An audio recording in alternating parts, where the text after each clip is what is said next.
توان یعنی این که اون عدد رو ما چند بار در خودش ضرب کنیم. اینجا آ رو ما چند بار در خودش ضرب کردیم؟ ام بار. پس میشه چی؟ میشه آ به توان چی؟ آ به توان n که آ پایه هستش و n هم چیه بچه؟ توانه. توان تکرار اون پایه، اون عدد اصلی ما. مثلا 4 به توان 5 یعنی عدد اصلی ما چنده؟ 4. میگیم به توان 5 یعنی گفتیم توان تکراره، یعنی 5 بار تکرار بشه، در خودش ضرب بشه. پس میشه 4 ضرب در 4 ضرب در 4 ضرب در 4 و ضرب در 4. یعنی کنین چند بار تکرار شده؟ 5 بار. پس میشه 4 به توان 5. یا مثلا 2 به توان 3. عدد اصلی ما چیه؟ 2. چند بار باید تکرار بشه؟ 3 بار. پس میشه 2 ضرب در 2 ضرب در 2.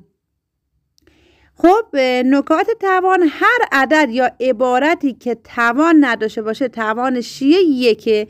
مثلا اینجا 5 توان نداره، این توانش چیه بچه ها؟ 1 هستش، یعنی 5 1 بار در خودش ضرب میشه و برابر با 5 به توان 1 که برابر با خود 5 هستش. عدد 1 به توان به هر توانی برسه حاصل برابر با چی میشه؟ 1 میشه. مثلا 1 به توان 5 یعنی 1 و 5 بار در خودش باید ضرب کنیم. عدد اصلی ما 1 هستش و 5 هم تکرار اون عدد هستش. خب 1 1 1 1 1 1 و کلا عدد چی میشه؟ 1 میشه، چون همش 1 ضربش میشه 1. یا 1 به توان 3 یعنی 1 و 3 بار در خودش ضرب کنیم، بازم 1 1 1 و ضرب در 1 میشه 1. پس 1 به توان هر عددی باشه، به توان 1000 میخواد باشه، به توان 10,000 بشه، جواب بازم برابر با چیه بچه ها؟ برابر با 1 هستش.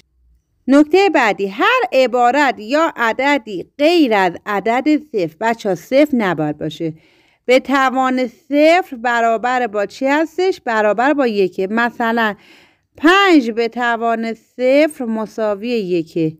1/2 به توان 0 مساوی 1. هر عددی که به توان 0 برسه، مهم نیست که چه عددی باشه، یا منفی 1000 هم به توان 0، اینا همه برابر با چی هستش بچه ها؟ برابر با 1 هستش. پس هر عددی به توان 0 میشه چی؟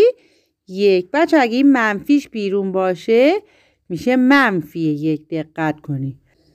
نکته بعدی میگه اگر عدد منفی داخل پرانتز باشد علامت منفی به تعداد توان ضرب میشه، ولی اگه داخل پرانتز نباشه دیگه منفیش به توان نمیرسه. مثلا منفی 4 به توان 2. خب این منفی 4 داخل پرانتز هستش، پس منفی 4 منفیش هم ضرب میشه، یعنی منفی 4 ضرب در منفی 4 که میگیم 4 4 تا 16 تا و منفی در منفی میشه مثبت.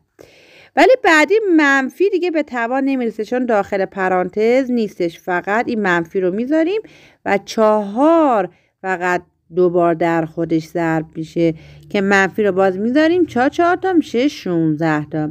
نیا کنین چون منفی بالا داخل پرانتز بود به توان 2 رسید شد مثبت 16، ولی پایینی چون منفی داخل پرانتز نبود این منفی تا آخر ادامه داره.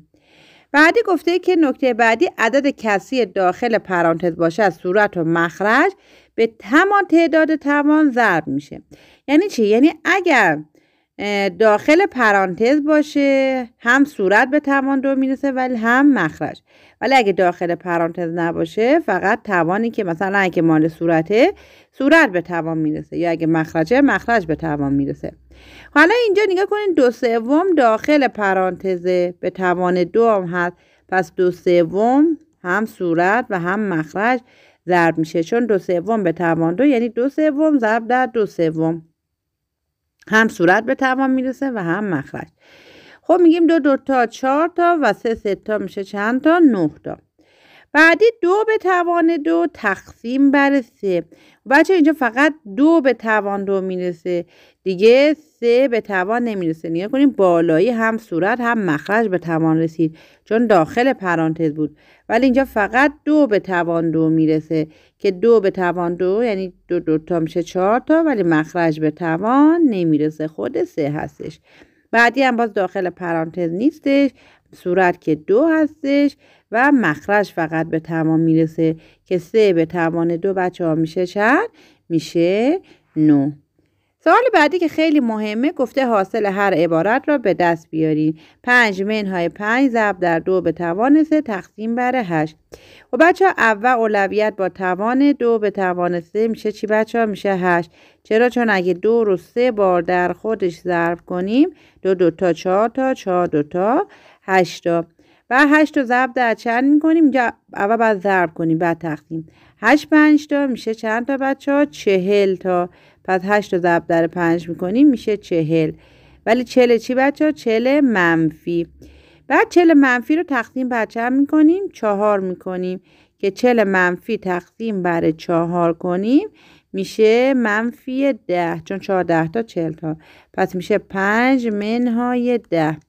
خب از 10 تا 5 تا کم کنیم میشه 5 تا، علامت تعداد بزرگتر میشه منفی. بعدی اول داخل پرانتز رو به دست میاریم چون اولویت اول با چی بود؟ پرانتز بود. بعد با چی بود بچه ها؟ با توان یا جذر. بعد با چی بود؟ ضرب یا تقسیم، هر کدوم زودتر بیاد. بعدش با چی هستش؟ جمع و تفریق. خب اینجا میگیم که اول داخل پرانتز خب 5 به توان 2 میشه 25. 25 منهای 24 جوابش میشه 1. 1 به توان هر عددی میشه بازم خود چی؟ 1. گفتیم 1 به توان هر عددی برسه چون ضرب خودش هست میشه 1. 3 به توان 0 هم که میشه 1.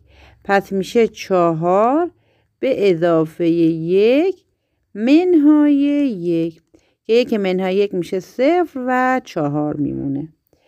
بعدی اول داخل پرانتز رو انجام میدیم.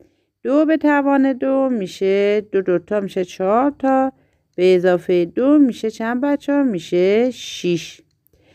بعد اینجا 3 به توان، اینجا این به توان چی هستش بچه ها؟ اینجا به توان 1 هستش که 6 به توان 1 همون خود 6 هستش. خب 3 به توان 2 میشه 9 چون 3 تا 9 تا. 2 رو ضرب در 9 میکنیم 2 9 تا 18 تا منهای چی بچه ها؟ منهای 6 چون جواب این شد 6. از 18 تا 6 تا کم کنیم میشه 14 تا.